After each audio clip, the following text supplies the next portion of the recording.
ಹಾಂ, ಅಲ್ಲ, ನಮಗೆ ಭದ್ರಾ ಮೇಲ್ದಂಡೆದು ನಾವು ಸರ್ಕಾರಕ್ಕೆ, ಕೇಂದ್ರ ಸರ್ಕಾರಕ್ಕೆ ಒತ್ತಾಯ ಮಾಡಿದ್ದು ರಾಷ್ಟ್ರೀಯ ಯೋಜನೆ ಅಂತ ಹೇಳಿ ಇದನ್ನು ಪರಿಗಣಿಸಬೇಕು, ಘೋಷಿಸಬೇಕು.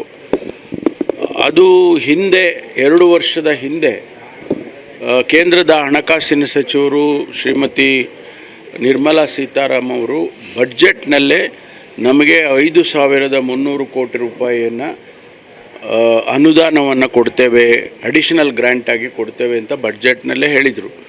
ನಾವು ಭಾಳ ಸಂತೋಷದಿಂದ ಇದ್ದು, ಯಾಕೆಂದರೆ ನಮಗೆ ಅದೊಂದು ಭಾಳ ದೊಡ್ಡ ಯೋಜನೆ, ಭಾಳ ತಾಲೂಕುಗಳಿಗೆ ಅನುಕೂಲ ಆಗ್ತಕ್ಕಂಥ ನೀರಾವರಿ ಯೋಜನೆ. ಆದರೆ ಕಾರಣಾಂತರದಿಂದ ಅವರು ಕೊಡೋದಕ್ಕೆ ಆಗಿಲ್ಲ, ಇಲ್ಲಿವರೆಗೂ ಕೊಟ್ಟಿಲ್ಲ. ಆದರೂ ಕೂಡ ಆ ಯೋಜನೆ ನಿಲ್ಲೋ ಹಾಗಿಲ್ವಲ್ಲ, ಅದನ್ನು ಆ ಕಾಮಗಾರಿಗಳನ್ನು ಬೇಗ ತ್ವರಿತವಾಗಿ ಮಾಡಬೇಕು ಅಂತ ನಾವು ಕೂಡ ಹೊರಟಿದ್ದೇವೆ. ಅಲ್ಲಿ ಎಲ್ಲೋ 1-2 ಕಡೆ ಫಾರೆಸ್ಟ್ ಏರಿಯಾ ಬರೋದರಿಂದ ಅದು ಸ್ವಲ್ಪ ನಿಧಾನ ಆಗಿದೆ.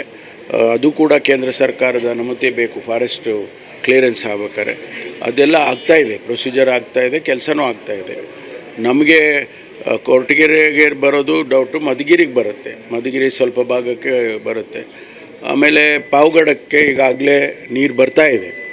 ಏನು 2,300 ಕೋಟಿ ರೂಪಾಯಿನಲ್ಲಿ ಆ ಯೋಜನೆ, ಕುಡಿಯುವ ನೀರಿನ ಯೋಜನೆ ಮಾಡಿದ್ದು, ಅದು ಕೂಡ್ಲಿಗೆ ಇರ್ಬೋದು, ಚಳ್ಳಕೆರೆ ಇರ್ಬೋದು, ಹಿರಿಯೂರು ಇರ್ಬೋದು, ಇವೆಲ್ಲದಕ್ಕೂ ಕೂಡ ನೀರು ಬರುತ್ತೆ ಅದರಿಂದ. ಹಾಗಾಗಿ ಆ ಯೋಜನೆ ಈಗಾಗಲೇ ಕಾರ್ಯಗತ ಆಗಿದೆ. ಪಾವಗಡಕ್ಕೆ ಸುಮಾರು 328 ಹಳ್ಳಿಗಳಲ್ಲಿ ಇನ್ನು 280 ಹಳ್ಳಿಗಳಿಗೆ ಈಗಾಗಲೇ ನೀರು ಕೊಡ್ತಾ ಇದ್ದೇವೆ. ಅದನ್ನು ಕೂಡ ಮಾನ್ಯ ಮುಖ್ಯಮಂತ್ರಿಗಳು ಸದ್ಯದಲ್ಲೇ ಉದ್ಘಾಟನೆ ಮಾಡೋರಿದ್ದಾರೆ. ಎತ್ತಿನೊಳೆ ಕೆಲಸ ನಡೀತಾ ಇದೆ. ನಾವು ಹಣ ಬಿಡುಗಡೆ ಮಾಡ್ತಾಯಿದ್ದು, ಪ್ರತಿ ವರ್ಷ ಹಣವನ್ನು ಬಿಡುಗಡೆ ಮಾಡ್ತಾಯಿದ್ದೀವಿ. ಇರುವಂಥ ಆರ್ಥಿಕ ಏನು ನಮ್ಮ ಈ ವ್ಯವಸ್ಥೆಯಲ್ಲಿ ಎಷ್ಟು ಹಣ ಕೊಡ್ಬೋದು ಅಷ್ಟು ಹಣನ ಕೊಡ್ತಾಯಿದ್ದೀವಿ. ಈ ಬರುವ ಜೂನಿಗೆ ಬಹುಶಃ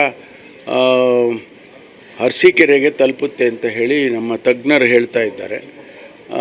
ಈ ಕೆಲಸಗಳು ನಮ್ಮಲ್ಲಿ 2-3 ಕಡೆ ಫಾರೆಸ್ಟ್ದು ಪ್ರಾಬ್ಲಮ್ ಆಗಿದೆ. ಅದು ಬಗೆಹರಿದ್ರೆ ಮುಂದಿನ ಜೂನಿಗೆ ತುಮಕೂರಿಗೆ ಬರುತ್ತೆ. ಆನಂತರ ಮುಂದೆ ಚಿಕ್ಕಬಳ್ಳಾಪುರ, ಕೋಲಾರಕ್ಕೆ ಹೋಗುತ್ತೆ. ಕುಡಿಯೋ ನೀರು ಈಗ ಸದ್ಯ ಏನು ಸಮಸ್ಯೆ ಇಲ್ಲ.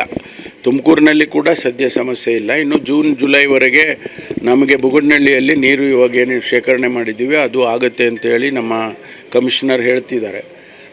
ಅಷ್ಟರೊಳಗಡೆ ನಾವು ಇನ್ನೂ ಹೆಚ್ಚು ತೊಂದರೆ ಆಗಬಾರ್ದು ಅಂಥೇಳಿ ಬಹುಶಃ ಮೇ ತಿಂಗಳಲ್ಲಿ ನಾನು ನಮ್ಮ ಹಾಸನ ಜಿಲ್ಲಾ ಉಸ್ತುವಾರಿ ಸಚಿವರು ರಾಜಣ್ಣವರು, ಅವರೇ ICC ಅಧ್ಯಕ್ಷರಿರ್ತಾರೆ, ಅವರನ್ನು ಕೇಳಿ ನಾವು 1-2 TMC ನೀರನ್ನು ಬಿಡಿಸ್ಕೊಳ್ಳೋದಕ್ಕೆ ಪ್ರಯತ್ನ ಮಾಡ್ತೀನಿ.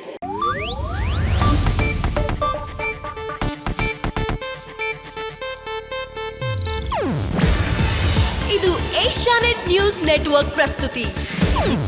ನೀವು ನೋಡ್ತಿದ್ದೀರಾ ಏಷ್ಯಾನೆಟ್ ಸುವರ್ಣ ನ್ಯೂಸ್.